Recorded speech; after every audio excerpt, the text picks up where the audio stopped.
Morning, good morning, good morning. Morning, everybody.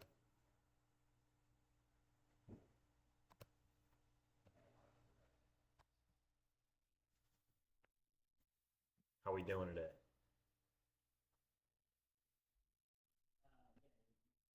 Real MKT, Jahir, Strict Sports, Jose Jr. I love to see more real names in the audience. I love to know who it is we're talking to. Like you all see who I am. I'm John Johnson. That'd be super cool to know. Who is in the room. Dante Lopez. I see we got a Dante Lopez. Thank you, Dante.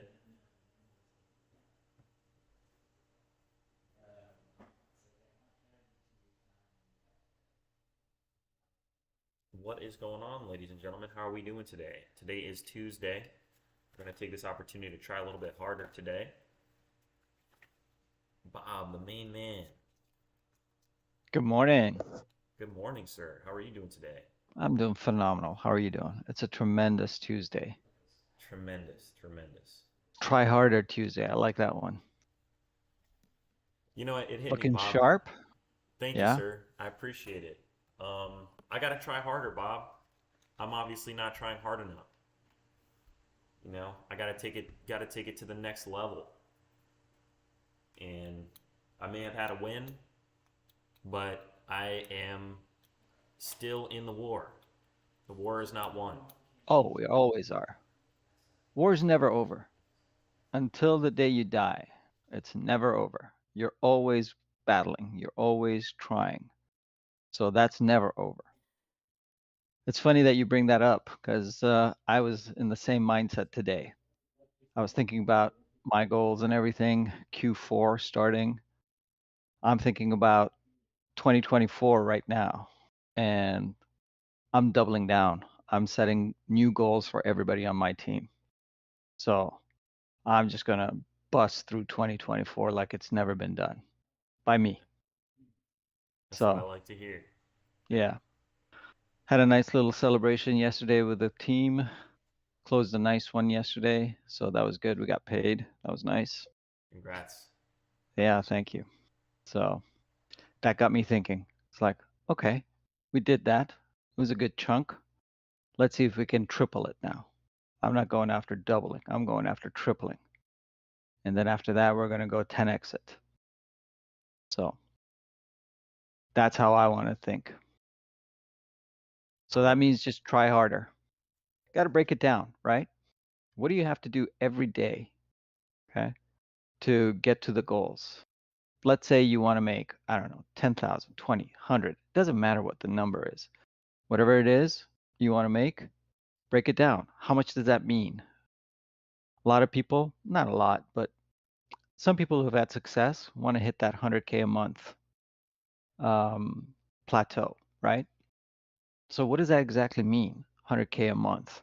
100K a month means that you are, let's say, if you even work 5 days a week, okay, which I don't recommend, but if you want to work 5 days a week, that's fine. That breaks it down to about 20 days a month. 20 days a month means 5K a day. 5K a day. That's what you need to be looking at. If you can make 5,000 a day, then you're going to get to 100K a month. What is that going to do to your life? Most people don't make 100K in a year. You're going after it for a month. Okay. And if you can, if you have the ability to not spend it all, okay, how much more ahead are you going to be in your life if you do that? Bob, it's so fascinating that you bring that up right now, brother, because that's the main thing that I'm struggling with, and I'm really trying to put that out there. Is like being in Miami. It is a very beautiful place. There are a lot of enticing things to do, but I tell you, Mm-hmm. brother, I am spending a lot of money, and I have become accustomed to this lifestyle of convenience where I just Uh, buy food. I have to just go. Somebody is cooking for me, and I have become accustomed to that in these foreign countries. And now that I'm here, I see the money leaving my account, and it's painful, Bob. If I am to be making $100,000 a month and I can keep $95,000 a month, versus spending probably closer to $15,000 a month. I think realistically, over a long enough time horizon, I am going to win undoubtedly, Bob, if I just go back.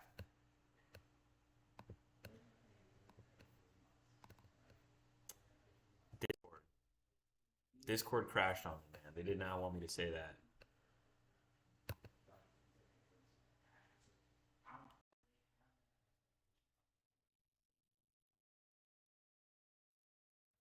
Yeah. Really consistent on the monthly numbers that you're talking about, Bob. But I do have some really good months, and I'm always having to remind myself uh, that I don't need my lifestyle to creep up in accordance with what I just There earned. you go. You know. There you go. Yes.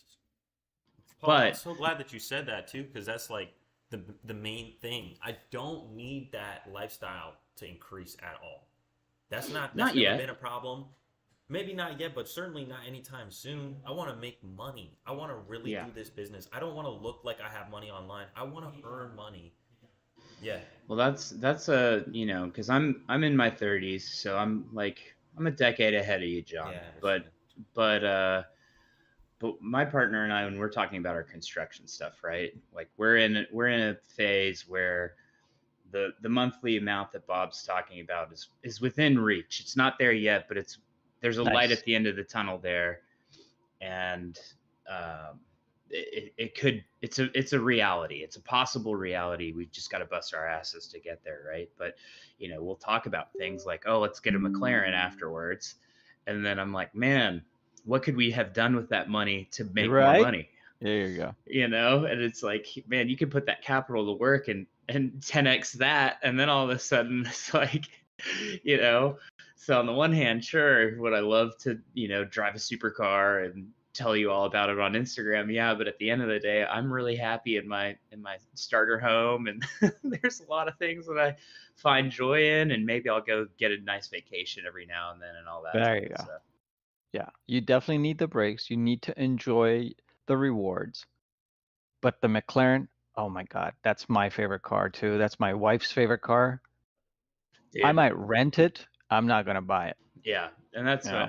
what I came up with the conclusion that maybe like a short-term lease at some point where I just did it for 2 years and I got it out of my Yeah. system, and then There I'm you go. like, cool, I'm done. Yeah. If that becomes a possibility, and it's not a possibility right now, I'm not saying I'm rolling in it, uh, but I now have points in my businesses where I can see that happening, and it's stuff I get to think about, right? Mm-hmm. um, and that's cool. But at the same time, I don't live very extravagantly. So why do I need to change that just because the business takes off? I'd rather go start another business and do something else cool. There you go. There you go. The rich dad, poor dad mentality. Yeah, If you read that book, it'll tell you. which Go I invest into. Yeah. I bought my partner that book, but So there you when he go. started having conversations with me like that, where he's like, "Dude, what about the 720S?" And I was like, "No, no, no. Here's a book you should read. Let's start a book club." Let's see if you want that 720S Yeah. after this book. Yeah. Yeah. No, I'm in that camp myself. You know, you wanna build your assets as quickly as possible and keep building them. And having the first couple awkward conversations, I don't think you were a smooth talker like you are now. I don't think you were a smooth operator when you were first dialing. Did you feel that way? Did you feel like you knew what you were doing when you were when you were dialing? Absolutely not. Yeah.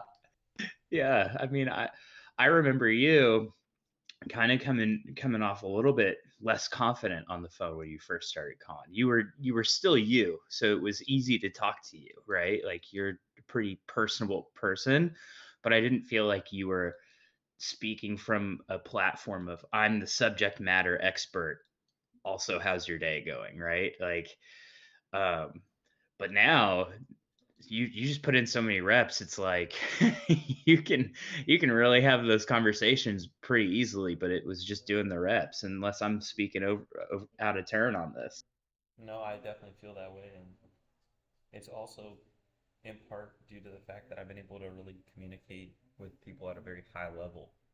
I've really been in proximity with the greats in this industry. They know who I am, and they put me onto a lot of game, and I shared that with the community for free. So I go back to what I said earlier about it being your character, and I have developed my character to a position where I'm in alignment with that idealistic version of myself, because I have this dream life where things are relatively easy. I don't have to wake up and be obligated to do things early in the morning, because that's not the type of lifestyle that I want to create for myself.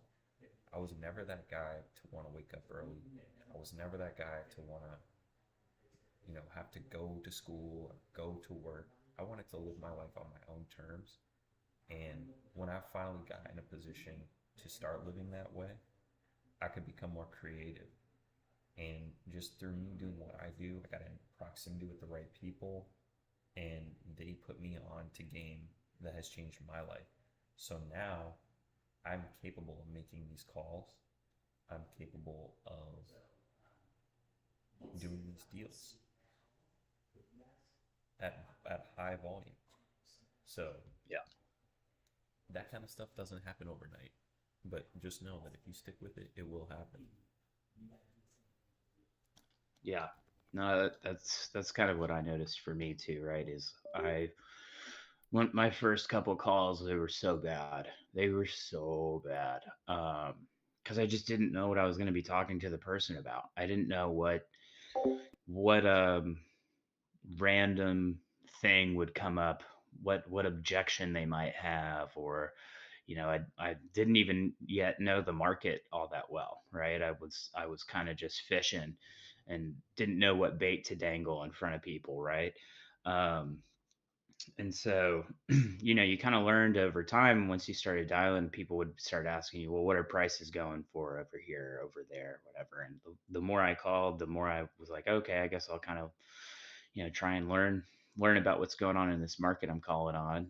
That gave me a little bit more confidence. And then just kind of understanding the transaction gave me a little bit more confidence. Talking to other people about what type of strategies they're using in their investments gave me more confidence to kind of know what I was going to be talking to these people about. And like John said, it's time. It's just putting in the time and the reps on these calls.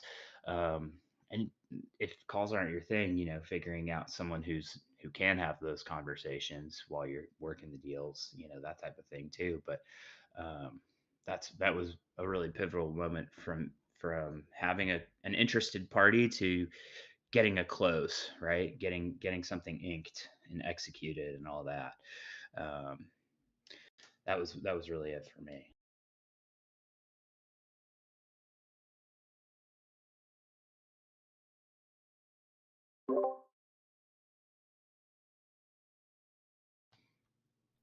I wanted to ask some people too, like how many of our like audience is actively networking? Like how many of you guys are talking to other people about real estate and letting people know that you're in the space and you're working in real estate and that's what you do?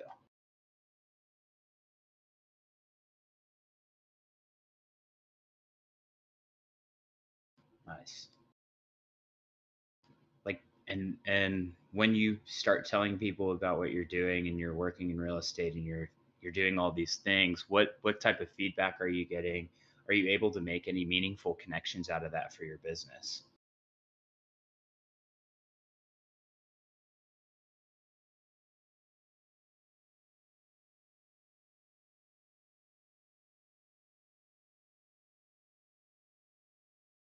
Yeah, chat's going off on that. It's pretty sweet because that's something I noticed as well, right? Like just the act of just saying, "Hey, I work in real estate. I'm actively working in investment, and all these things." Um, you know, I think it's just, and I don't know if have you ever spoken to someone, John? Because you're young, so when you tell someone that what you do, does anyone do their eyebrows ever raise up at you like, "Holy shit, you do what?" Like, All the time. y- And that's yeah, one thing that I like to talk about too, is like when you're really doing this and you're not pretending anymore, and like you're making money and you tell people that you're doing this, they are gonna force all of their judgments on you. You are breaking their brain. You're somebody that can really make money picking up the phone and connecting people because you're that skilled and you know what to do. That makes them reevaluate like themselves. And that's just like from my own experience. People really don't people really cannot believe that I really do this business. Like they really cannot believe that I do this thing and the amount of freedom that I really have from doing this business. And a lot of this has recently really made me wonder like what is it like that I really want out of my life? Like what type of lifestyle do I really want? Because I don't want to spend money. I want to make money. And I think honestly, dude, I had it right from the beginning. Like going to these countries, spending pesos, earning dollars was the move all along. Like if it ain't broke, don't fix it. Like I can do this business with my laptop from anywhere in the world. If I tell somebody, "Oh yeah, I make money on my laptop from anywhere in the world," do you know how they look at me, Paul? How? What? That's how they look at me, Paul. They can't believe Yeah. it. They cannot believe it. So honestly, this is one of those businesses, dude, where you can also have so much anonymity. Like nobody needs to know who I am, you know. But I can still be running up a bag. I can still hit 100K every single month, bro, and nobody knows who I am. Yeah. And dude, if I was a basketball player or some shit like that, I would not be able to afford myself that level of privacy. Would that be worth it? I don't know. I like being unknown. I like being John, John, you get into some like existential crisis shit sometimes when you just get on your train of thought. I love it. dude, because I It's got like, so what much going through my could head have right now. happened? Like this is so stressful. Like I see the money, Paul, leaving my account, bro, and it's like, I'm living with Dan, all right, and Yeah, Dan has something figured out for himself. You know what I'm saying? Dan has figured it out. He has figured it out, and he wants to see me figure it out. I know he wants to see me figure it out, but I don't know I if don't he. know of anyone in here that doesn't want to see other people figure it out. We all want to see each other figure it out. We all want to see each other succeed. Yeah. It's just like I'll I tell don't you a know, man. funny story though. My littering debacle, right? Remember I was talking about that where I got fined by the city for littering um, on that construction site. I went and met with the property owner next door that was giving me grief on this construction project. You guys aren't going to believe this, but construction has construction debris. You're not going to believe this when you build stuff, it generates trash. Um, but we got out on the job site and he called me and he was still at a tiff and he was like, and I just said, hey, you know what? Let me meet you.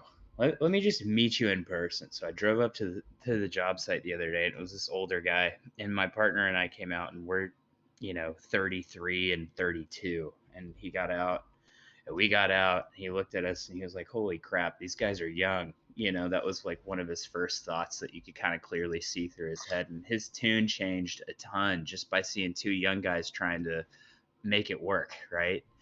And all of a sudden it wasn't an issue. He's like, well, you won't be hearing from me anymore so long as you get this site cleaned up. And I was like, yeah, we're going to get it cleaned up. I'm just not going to call a trash guy every time there's a, you know, soda bottle somewhere on the site. I'm going to wait till the end of the project, but we'll definitely take care of all this. And his words while we were parting was, it's just really cool to see two young guys actually trying to work, you know? And that just gets you a little bit of grace sometimes, or it can get you that meeting with someone or whatever. So I want to just encourage, some folks that are just starting out on their journey, like what you're doing isn't normal. You're putting yourself in potentially uncomfortable situations and leverage that in networking and talking to people because what you're doing is rare and there are going to be people who are more seasoned and experienced that are going to see the hard work you're putting in and want to assist you on your way up. They're going to want to help lift you up and put you in positions or get you meetings that you wouldn't otherwise have, which is pretty cool. So, yeah, when you guys are networking out there, just, don't be afraid to make an ask or have a conversation or get that meeting with someone that might be able to help your business out. It's worked out for us every time I've said. I think I'm like 100% win rate on that right now. I don't think I've had anyone that's like, no, I don't want to help you. Everyone's given me a little bit of their time, which is awesome. That being said, make good use of it, right? Like, don't just go to a lunch and not kind of think about what you want to talk to this person about and how you're going to use that hour with them. Make it a useful hour. Don't waste their time. But it's been really helpful for me in my businesses. That's fantastic, Paul. I'm happy to hear that for you, brother. Matt, you woke up. Good morning. You're alive. Live and well. We had some power outages, so the gentlemen were here to figure out what the issue was, and they just left. So we're all good. I can hardly believe that you're running into all these issues. Dude, it's unbelievable. This house You're running aerial ground. You're running into issues and Goggins. Yeah, dude. Yeah. You gotta take the good with the bad around here, I guess. You gotta take some power outages to go see Goggins. I think I'll take it. Dude, when I saw that picture, I sent it to like 2 of my friends, and I was like, "Dude, my friend just had a Goggins sighting." And they were like, "No shit." When you drive past them, your car starts to shake. There's like turbulence involved with it. Yeah. He's an earth mover for sure. But yeah, everything's resolved now. We got a brand new fan in our bedroom. All the lights are on now. We're good. Morning, Bob. Morning. Good seeing you, buddy. No facial hair, Bob. Nope. All gone. All left last week right before the wedding. Was it like was the facial hair thing? Was that just like I want to see what I look like with a beard? Like, what was the motivation behind it, Bob? The facial hair? Yeah. Where you're just like, I'm bearding up today. Honestly, between us and the 47 people in the audience, it was just I got mad at my wife one day, and I said, "Fuck this! I'm gonna put on my beard on." Yes, sir. That's what happened. That's the honest truth. She kept on saying, "Take it off." I'm like, no, It's no, gonna go absolutely longer. not. Yeah. Actually, you know what don't feel like doing? Taking it off. Yeah. Right. I wasn't about to take it off either, and then the groom's mom pulled me aside and said, "If you don't shave that thing off, I'm not going to let you come into the wedding." Okay, now it's getting serious. People are mad at me, so that's why I shaved it off. Treating you like you have like leprosy, like a little baby. Jesus, no control. Like you're my manlyhood just shaved off. Like you're I feel contagious. naked. Yeah, right. They were like, you can't come in here with that. Exactly. But it's all good. I'll grow it back before the end of the year again, I think. That's the power of it, is that you can bring it back whenever you want to. So just as long as everybody else behaves themselves. Yeah, there you go. This is what you'll get, but you know what happens if you don't.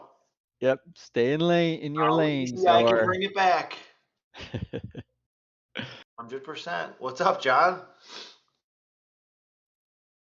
What do we call this outfit today? What's this personality type today? John Johnson. Back in heaven again, huh? I don't know, man. I'm stressing financially, and it's causing me to. How and why? Listen. How and why? Listen, I gotta jump on here because there was a conversation going on downstairs. We already had a conversation before this podcast started. Now listen, he likes to fucking mix it up with you guys. I guys gotta jump on. I got 30 seconds. I got 30 seconds and then I gotta go. But listen, this man likes to chop it up with me on Real Talk when we're off the camera, and then he gets on the camera with you guys, and then he chops it up in a different perspective. Listen, John, you need to learn how to live inside of where you're currently at, your means. Now, listen, you have a very good situation where you're currently at. You have a phenomenal situation to become the man that you want to become. Now, This man shook my hand when we were in Miami, and he said, "I am ready to become that guy, Dan, and I'm gonna tough it out with you for these 3 months. I'm gonna work on my business, and I'm gonna become that guy." He shook my hand, and now the road's getting a little bit bumpy again. See, the road got a little bit bumpy when the 100K went to 70K. And then he dipped out on that. Then he switched up on that. And then he's no longer the guy. He became the soft guy. And then he had to become the hard guy again. Then he became back, and then he realized that the 70K wasn't really that big of a deal. Now the road's getting a little bit tough again. He's realizing that in America, it's a little bit more pricier than what he's used to. But instead of trying to adapt, instead of really trying to be that guy again, you're starting to renege a little bit on who you say that you supposedly are. So John Johnson told me one time, he said, no matter what the situation is, no matter who I am, no matter what is going on in my life, I will figure it out. So I will adapt, I will survive, and I will figure it out. Now look, like I was telling John, first of all, no one's ever gotten muscular and big. No one who wants to get muscular and big ever gets big off of Uber Eats. That just doesn't happen. No one does that. So if you want to get muscular, if you want to get big, you got to learn how to cook. If you want to become a man that's successful, that manages his money, that does all these things, you have to act like everybody else in those positions. And they budget. They manage their money. Everybody in this audience, you got to learn how to manage your money. You got to learn how to budget your stuff. Bob, do you have a budget? I certainly do. Hey, Matt, do you have a budget? Absolutely, yeah. 100%. Hey, Paul, do you have a budget? Yeah, we talked about it yesterday. Oh man, look at that, John. We must all be not successful because we all have budgets. Listen, boss, you got to learn how to be that guy that has a budget, that has this is a valuable life skill. Bob, would you say that the guy that you became when you learned how to manage your money and how you learned how to budget took you to a higher level inside of your business, inside of your life, inside of your financial aspects? Just life in general. I mean, it starts with your finances, and then it creeps into other parts of your life. It creeps into your health, your relationships, everything. So it's incredibly important to learn because it teaches you self-discipline more than anything else. Okay, just because there's chips and salsa on the table doesn't mean that you have to eat it. Okay, just because there's plenty of food or whatever around doesn't mean that you have to eat every single one of them. So you become disciplined quickly by just this one little aspect of finances. And it's, for me, I think it was the best place for me to start. I think it's the best place for most people to start. So yeah, I completely agree with Dan. But I got to tell you one other thing, Dan. Past few days, John has been really praising you and understanding the value that you're bringing to his life, and he's been commenting on how much he's learning and how much he's changing, where his focus is. Earlier today he was just talking about no more Uber Eats. He's going to be feeding himself better and stuff like that. So kudos to you. You are a great influence on him. John has every check in the book to become a fucking warrior. Oh yeah. He's got every page in the book to become a very unique individual that stands out amongst everybody else. And I mean, he proves that on a daily basis. Are you saying that John is gonna be uncommon amongst uncommon people? John is uncommon amongst common men. Oh, he is some goggins. Not just because he's 6'6". But listen, 6'7", I thought. But listen, man, I'm taking away an inch. John is gonna be that dude. But I have to get him. I have to he falters on me a little bit, and I gotta remind him. I'm here to remind you, not who you, not somebody else, but I'm here to remind you who you are. That's what I'm here for. I'm here to remind you who you really are and who you really want to become. You're on your way to success. You're here to learn valuable skills. When you leave here, you're gonna be you're gonna be so far ahead of everybody else. That's just what you got to keep in Did mind. he give you a 3-month commitment? He shook my hand, Matt Riley. He shook my hand. He Wow. shook my Things I hand and gave me a things 3 I month. didn't know. Things John, I didn't know, John. Things John, he you're in the didn't. dojo. I didn't realize I this didn't was a know there was dojo a sensei He hand has walked situation. into the 3-month arena. commitment. John has decided to enter the arena, Paul. Oh. This is an exclusive consulting package, John. Yeah, none of my other clients get to live with me, John. Yeah. You None of my other are clients get to you live are with me. absorbing the energy from the sensei himself at the dojo, dude. Wax on, wax off, dude. That's next. I That's checked next the- up. I checked the website. There was no live-in package that you were offering. I didn't know that this was a thing. That's because you didn't get the what's it called? The hidden page on the website. Yeah. There must have been a discount code that I missed or Hey, something. Yeah. he's bigger than me though. John actually hopped on the plane. He hopped on that plane. Why would you get Dan started by bringing that up again? Now you're gonna wind them all back up again about that. Paul's never coming. Anyway, I gotta get back to work. You guys continue this wonderful show. I was tuning in yesterday. This show, it was a lot of valuable a lot of valuable questions, a lot of valuable information. I was learning things yesterday. So I'm gonna get back to I got a workflow I gotta build out for somebody. I'll go back to working on that. I'm gonna be here. I might ask a question or two. You never know.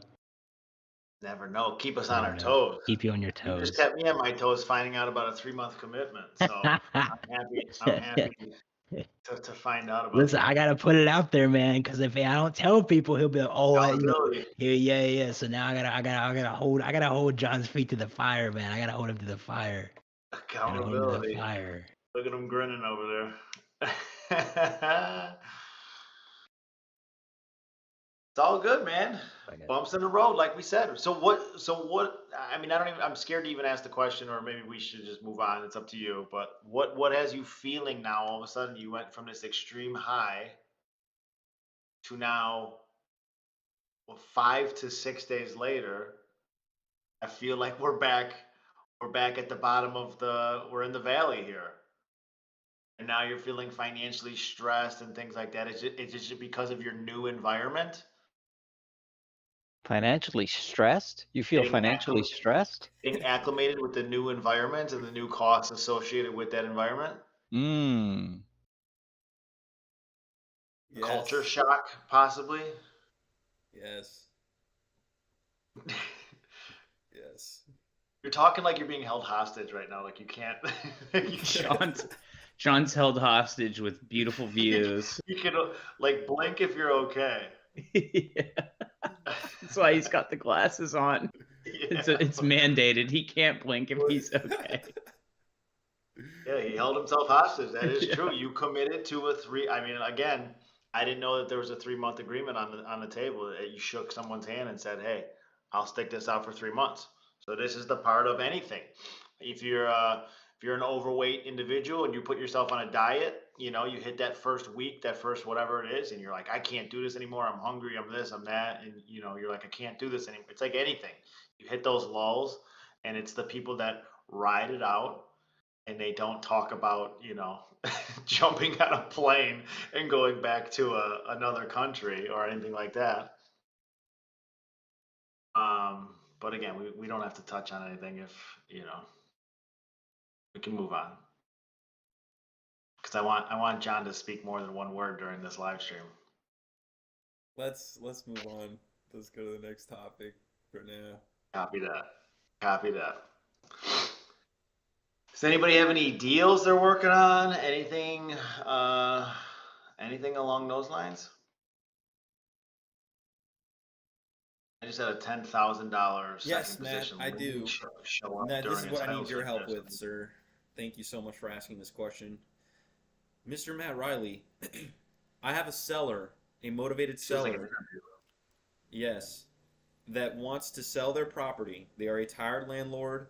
Their mother used to live in that house. They put a lot of effort into that house, and they just want to be done with it. They don't want to have the responsibility of the property anymore. They want retail for the property. They don't need the money immediately. They just don't want to deal with the tenant. not because the tenant is bad, but because they want to have that time freedom. Now they want $350,000 for a property in Austin, Texas. This is the one And from the other day. yes, however, we have not presented any offer to the seller at this time. I'd like to get something structured formally. Jonathan.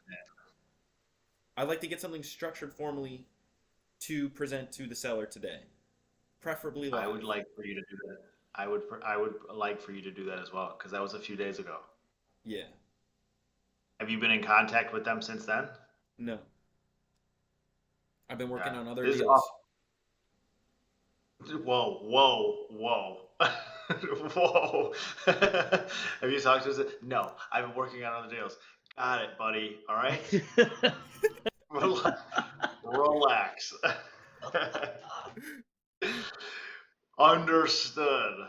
Yeah, I think I still have the calculator saved when we were running numbers the other day, so we can figure out numbers, and then if you want to do it live, we can. If that'll make you feel better, we'll do that.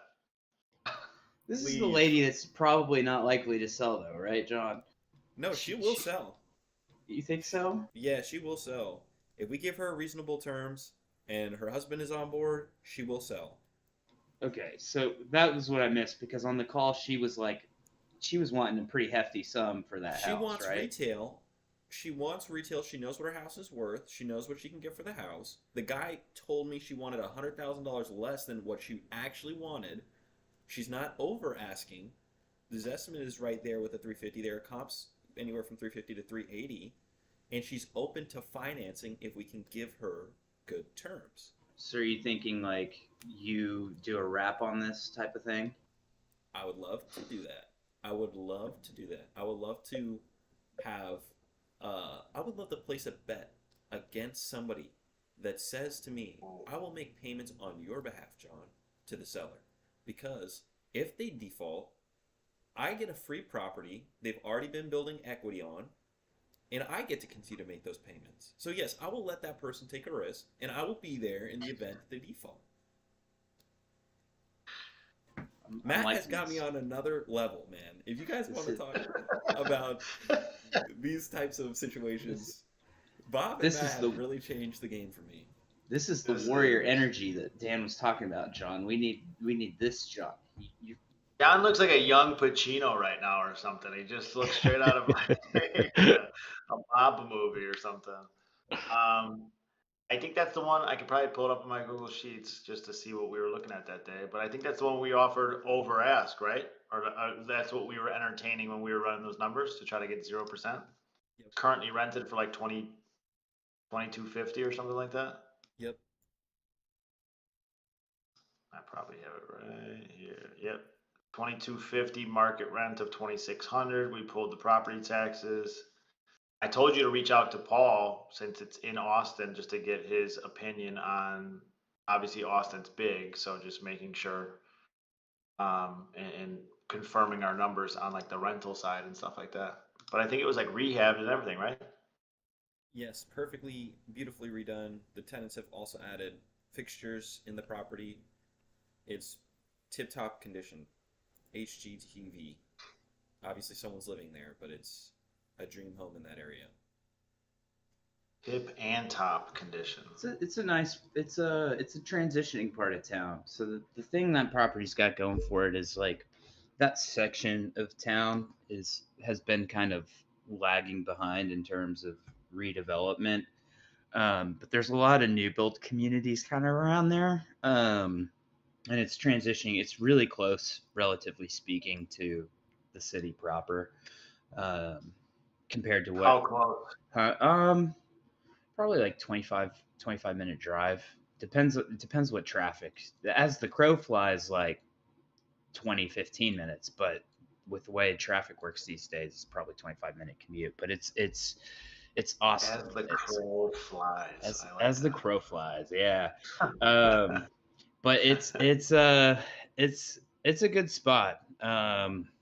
It's a super good spot. I went to school around that area, so it's definitely worth looking into. I don't know.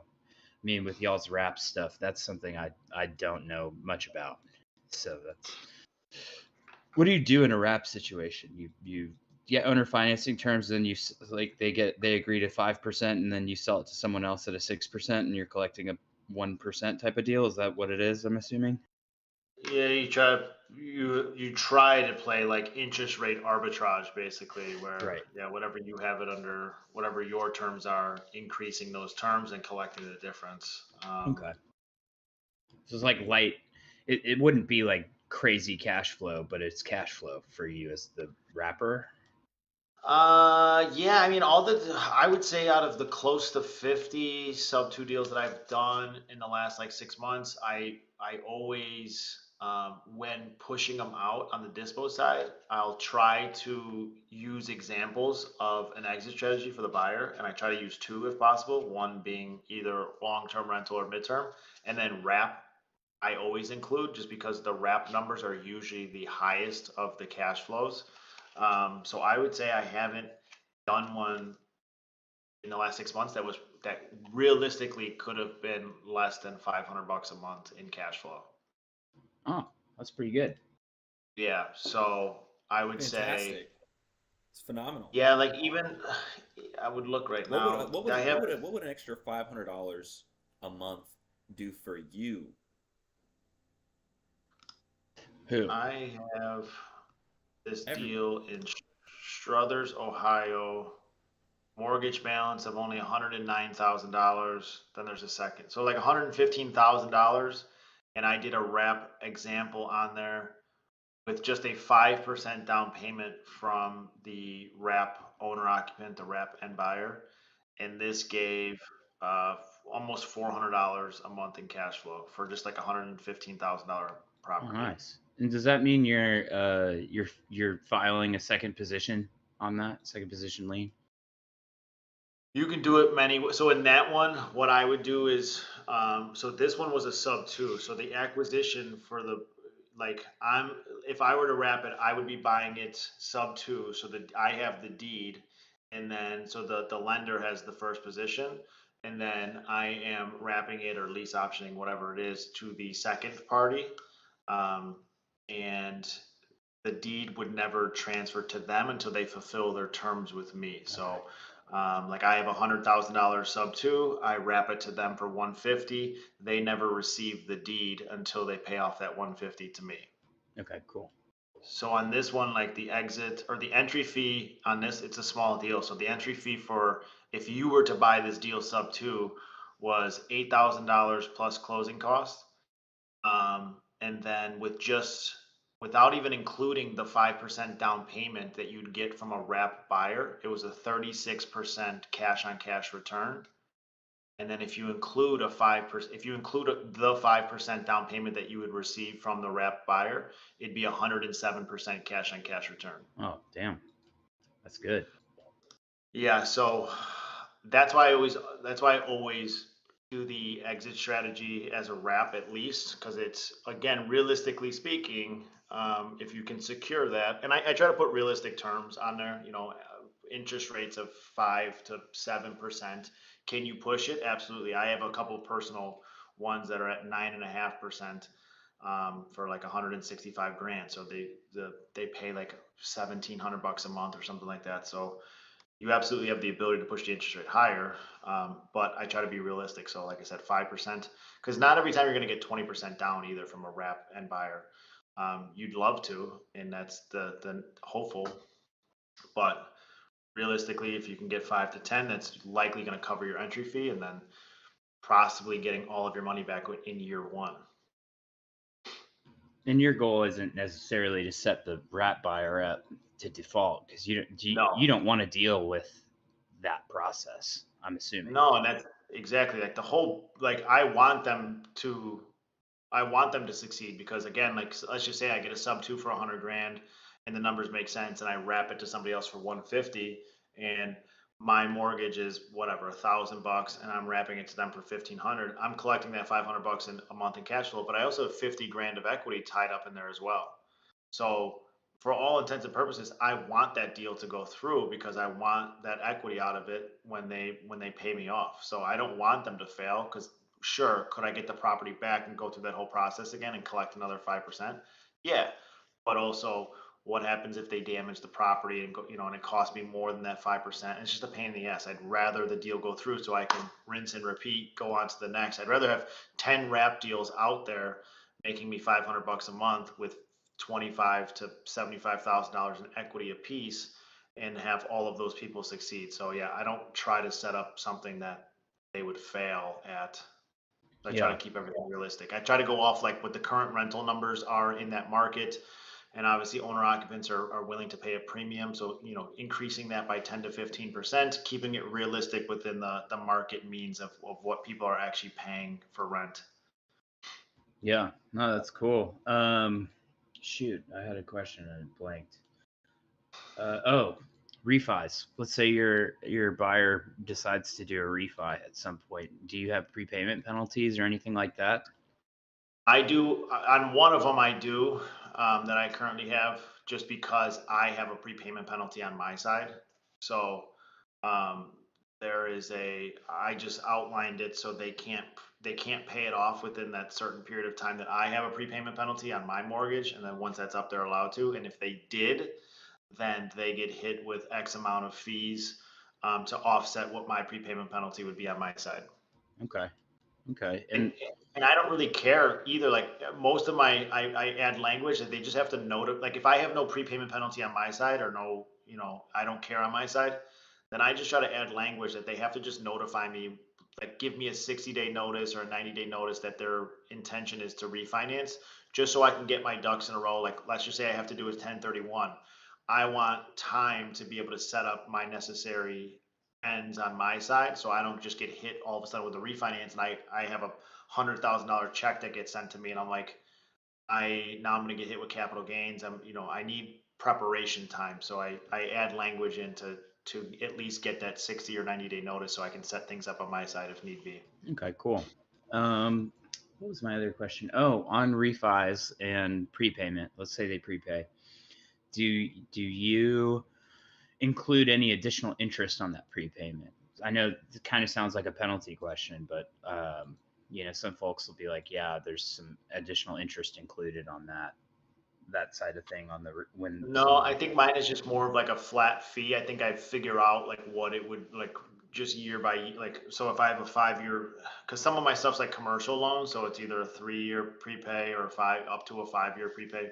Fives are pretty brutal, but most of my stuff's like 3-year prepays.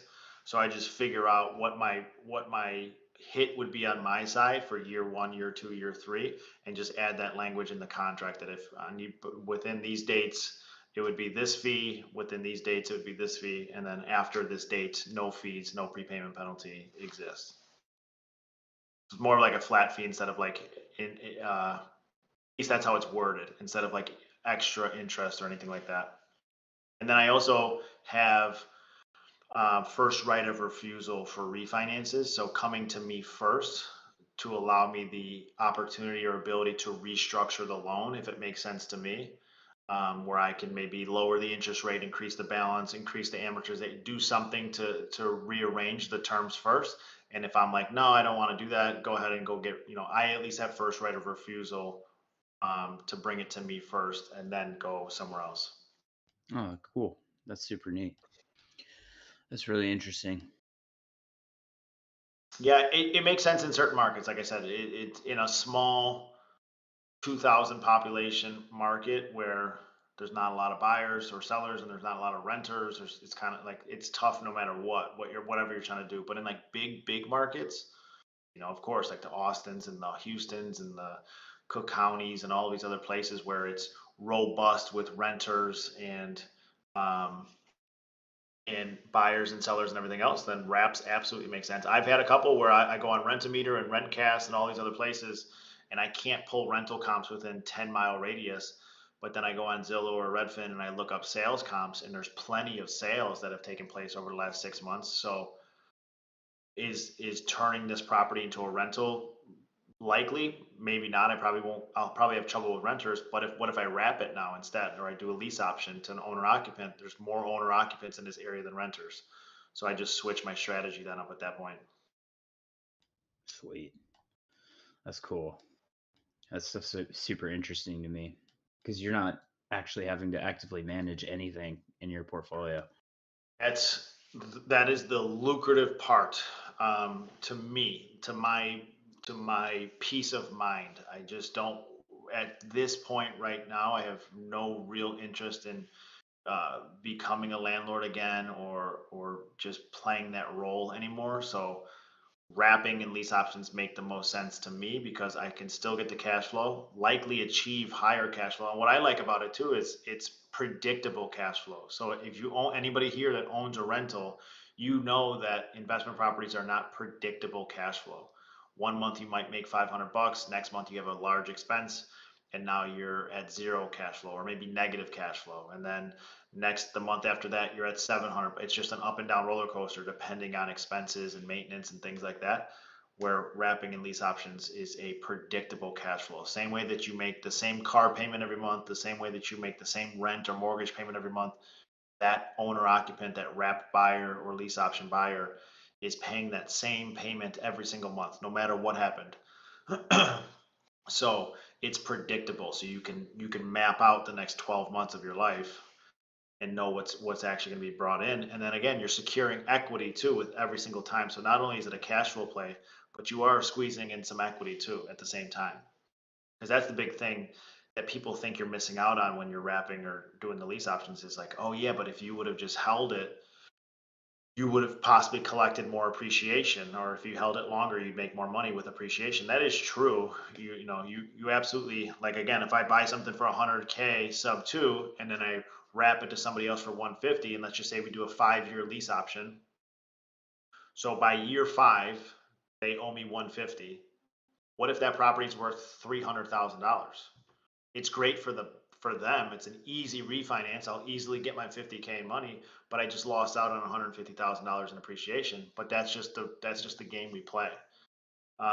So you try to lock in as much reasonable equity as you can during that period of time, collect your cash flow, and move on. At least that's the way that I think about it. And then you can always diversify too and still own rental properties. You can still own real estate and capture that appreciation in other ways. But for cash flow, I like that option the best.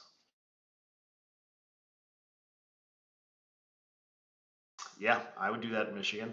So your terms are only like 5 years? I thought they would be longer. So on the one that I have, that 9.5% one, that's a 30-year wrap that I did. So that has the ability to go 30 years if he wants. And then lease options are usually, I don't want to say all the time, but usually like 2 to 5 years, depending. There are certain states too that limit the length of, I think Texas is one of them, that limits the length of what a lease option can be. So I think I don't Texas want to. does have limitations there. Yeah. So because I remember when I first got into it, there was a deal that I had in, I don't remember, San Marcos, Texas, or somewhere. I don't know what it was. And the numbers didn't really make sense any other way. And it was beautiful as a wrap, like $1,100 a month easily as a wrap. Like it was crazy. New construction. It was beautiful. And I started having conversations with people, and I ran into some issues because Texas is very, very specific just with real estate in general. They're MLS contracts, they don't do land contracts, they do lease options, and there's a lot of limitations there of what you can and cannot do. So I believe they have it caps at 5 years. I want to say, don't quote me, but I know Texas does have specific wrap or lease option regulations in that sense. That's cool. I'm just trying to think, like, so you're structuring most of them as lease options, but maybe there's a workaround on that front on the Texas side. Correct. Just like if you think of like a double close, right? Like that's the workaround to, there's got to be, I imagine, a workaround for that if you wanted to do like a 30-year. Because I just talked to somebody who was going to buy my Houston sub 2 deal. And I don't know, I talked to the guy on the phone. He's supposedly like a big guy in the sub 2 community. He like speaks at events and stuff. And he works closely with attorneys in Texas because I think they just changed a bunch of regulations here in the last like 12 to 24 months about like what you can and cannot do as like the lender of a wrap. So they do it like a specific way. So there's definitely workarounds on it. And so, Pansy, I will. I forget what his name. I guess it's two guys. They are of Indian descent, maybe, or Middle Eastern, possibly. I only spoke to him on the phone. Yeah, no, not Pace. Pace is not personally called. His name was maybe like Prakash or Cash or something like that. I don't remember, but they work primarily in Texas. Um, so yeah, there's probably workarounds for it for sure. But I like the lease options. For probably 3 to 5 years or 2 to 5 years, depending. Gives them enough time to get their situation correct so they can actually go get the financing. And again, my goal is not in those scenarios. My goal is not to. Obviously, I can make more money right over the length of a 30-year period as I could in that 5-year period.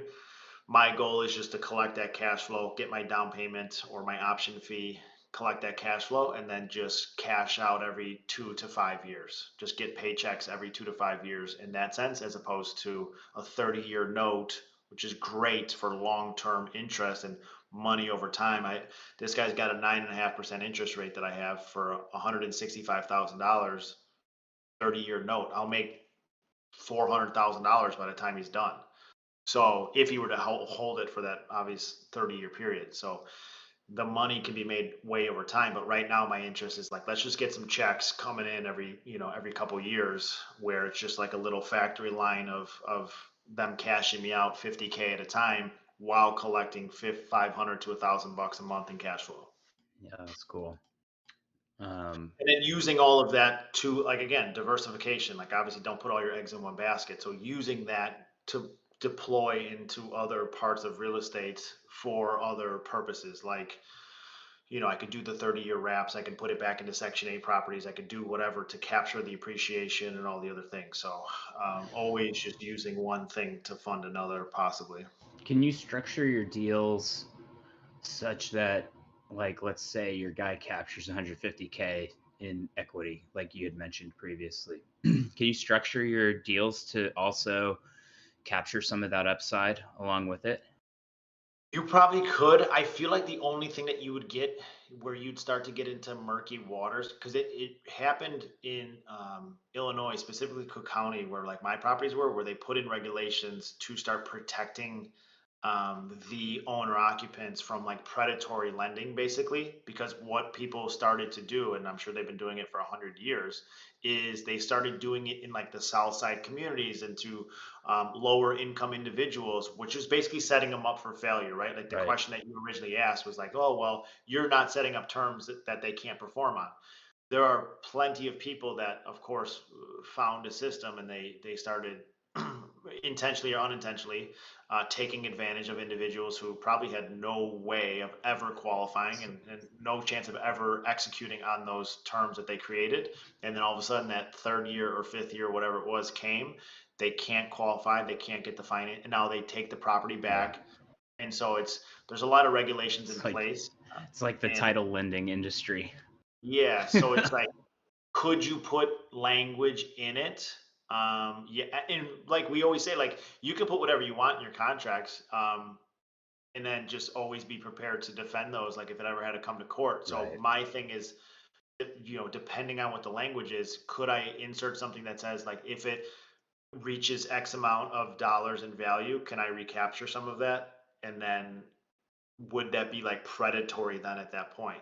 Okay. So I'm sure there is. I just personally, for me, again, I would be very bummed out. Don't get me wrong. If those were the real numbers and it was like 100K and I gave it to you for 150, and then when it was time for you to refinance and pay me off and it was worth 300, yeah, I'd be very bummed. And I would definitely go back to the drawing board and make sure that my numbers were correct for next time. But the silver lining there is, I know that you'll be able to get financing extremely easy now to pay off my 150 note, so I can pay off my 100, and then I collect my 50, and then I just walk away with my tail between my legs because I shorted myself 100 grand. But it is what it is. Yeah, no, that's pretty cool though. I mean, it's double-edged sword, right? Like, yeah, you're not capturing that upside, but you do have the security of cash flows without any of the management, any of the other stuff that you'd otherwise have to deal with. It's almost, when I talk to investors, right, appreciation's a cherry on top. It's not calculated. People aren't really trying to underwrite based on appreciation. There are folks that do, but those are more in your high cost of living areas where most of the guys are really trying to look for those cash on cash returns. Yeah. It's the one metric that you can't guarantee. Like we Right. don't know. We can look at all the overwhelming.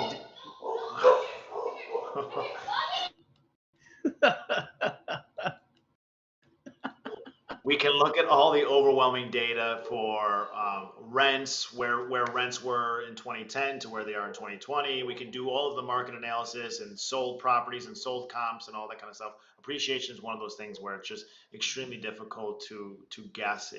There's so many other factors that play into it too, with interest rates and market volatility and supply and demand. It's just, again, like you said, it's the icing on the cake. If it happens, it happens. But all the other metrics have to be hitting, and then that's the icing on. Like, to buy it solely on appreciation is tough. So yeah, that is, I would say, the one thing that lacks is the appreciation, because you're not getting natural appreciation with it. I'm baking it in, right? Like, I have it for 100, so it's worth 100 today. So if you're my end buyer, right? I have it for 100. I'm selling it to you for 150, let's just say.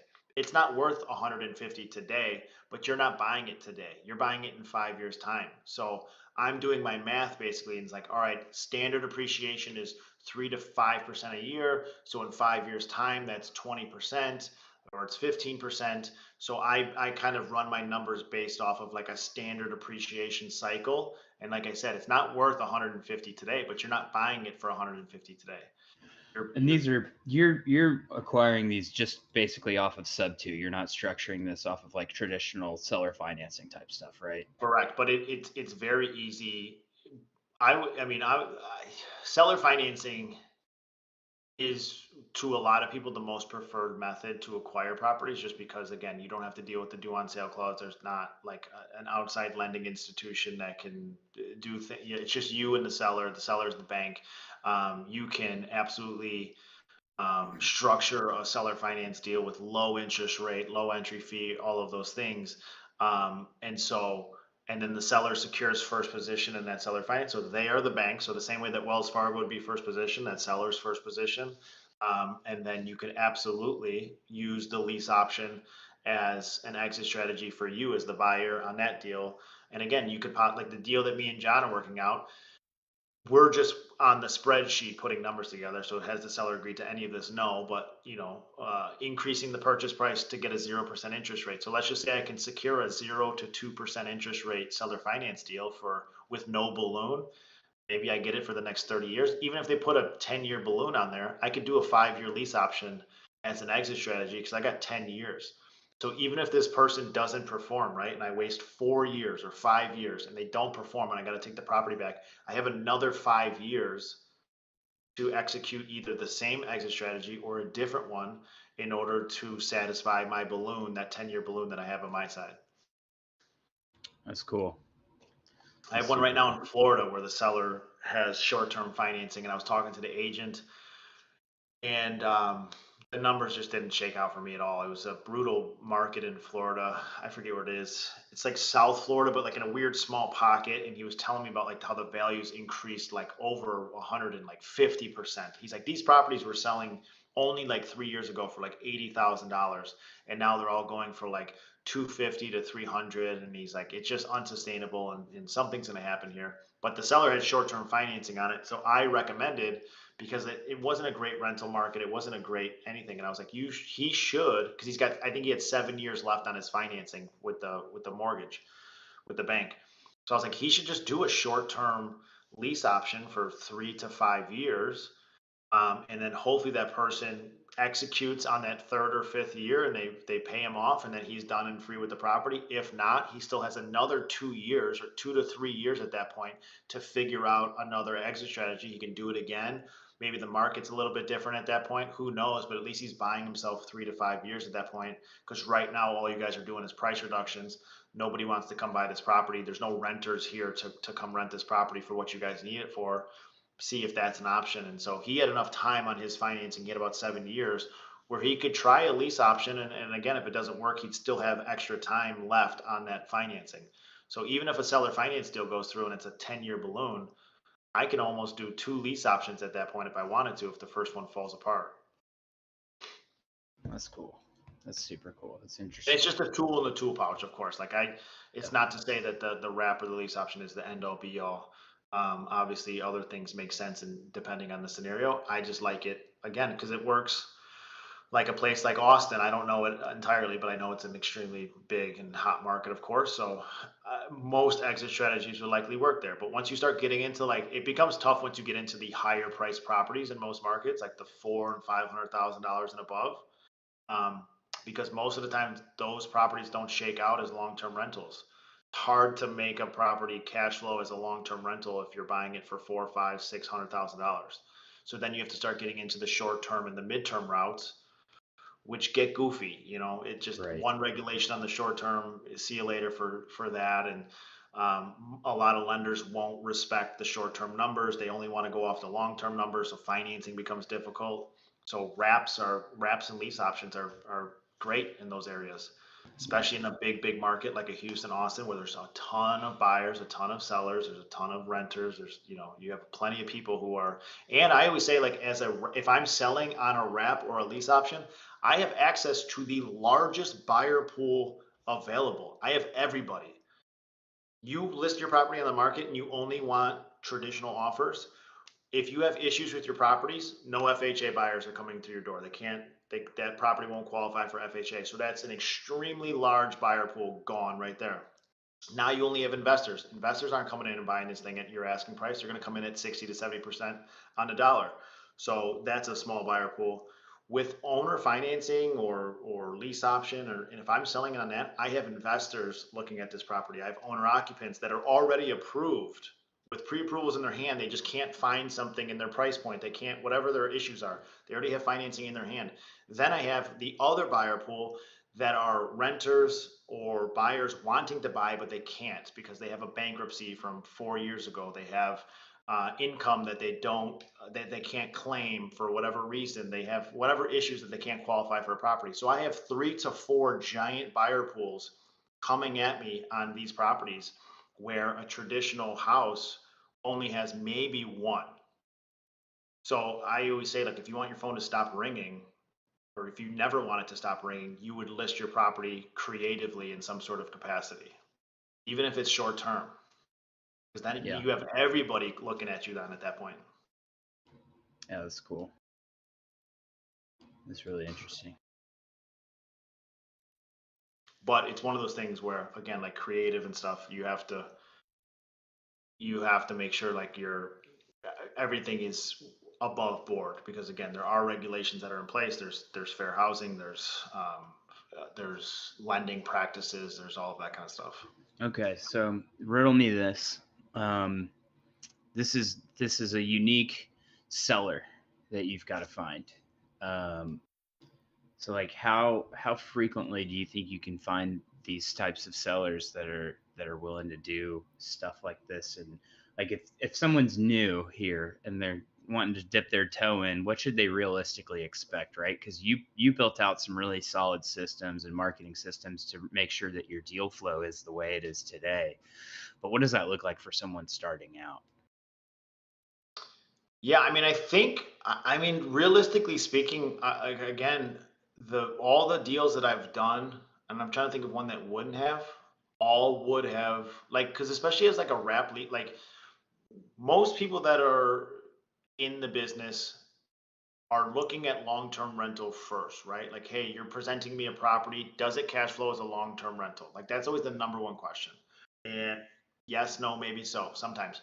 But like I said, once you get into those higher price properties, likely no. And either seasoned investors will be like, all right, I'm done, or brand new people who don't know any better and they still go off like the 1% rule. they have it hard drilled in their mind that like, okay, if it doesn't cash out as a long-term rental, that's it. Lease options and wraps are always like that last exit strategy that almost always works. Like you can, because most of these deals that we are seeing are sellers that just purchased their property 1 to 3 years ago, right? So those interest rates, if we're talking about sub 2 exclusively, are likely 6% down to 2.5%. So I can play interest rate arbitrage extremely well with those numbers that are in place already between the 2.5%. If I get a 2.5% interest, I just did one in Conroe, Texas. I just did another one in New Braunfels, Texas, that you and I were talking about. Those were all sub 4% interest rates. Conroe, Texas is a either 2.25 or 2.5. I can wrap that. I don't even need to go to today's market rates of 8%. I can wrap that because I'm already including another $60,000 to $70,000 in that purchase price to my end buyer. I can likely wrap it and still make a ton of money at like 6% interest rate. So I don't even need to, so which makes me even more appealing now at that point, because most people, as soon as they get something under contract and they go to wrap it out, they're immediately trying to wrap it for 9 to 10% because they're going to, right? You don't want to go to the bank, you coming to me, 9 to 10%. If I get a 2.5% sub 2, or I can work out a low interest rate with a seller on a seller finance, the game is endless. So I think when you're looking or trying to figure out who to identify, I feel like most properties, as long as you play by the same rules, right? Like population should be above X amount of people per city, I don't really mess around with cities that are under 25,000 in population. It just becomes really hard on the dispo side, becomes very unlikely. So I think as long as you can get 6% or less, especially right now where rates are at 8% and slowly climbing, that somebody just came out that the 10-year treasury is likely going to be like 13%. Like who knows where rates are going to be. So again, 6% today, if I get a sub 2 for 6% today, I have trouble dispoing it. People are, everyone's so accustomed to the 2 and 3% interest rates. They're idiots. But in the next 12 months, if natural rates go to 8.5% to 9%, that 6% is going to look pretty sexy. I can tell you that. So anything 6% or less, I would say most properties that you come across are going to be identified as a possible wrap or lease option strategy if you wanted to implement that. And most of them, again, are likely turnkey. There's a guy I know that does slow flips. And so I deal primarily with turnkey, right? Stuff that's on the market, ready to go. It's owner occupied. I can put a lease option or wrap buyer in there day one. We don't have to go through any rehab, nothing. Properties that need rehab, wholesalers that come across burnt down properties, bullshit, that need $50,000 in rehab. There's a guy out there, his name's Antonio Edwards. He coined the slow flip. So basically what he does is he goes and buys those piece of shit properties for $30,000, $40,000 around the Midwest primarily. And as an investor, your number one thought process when you buy a property like that is like, oh, I got to put $50,000 into this.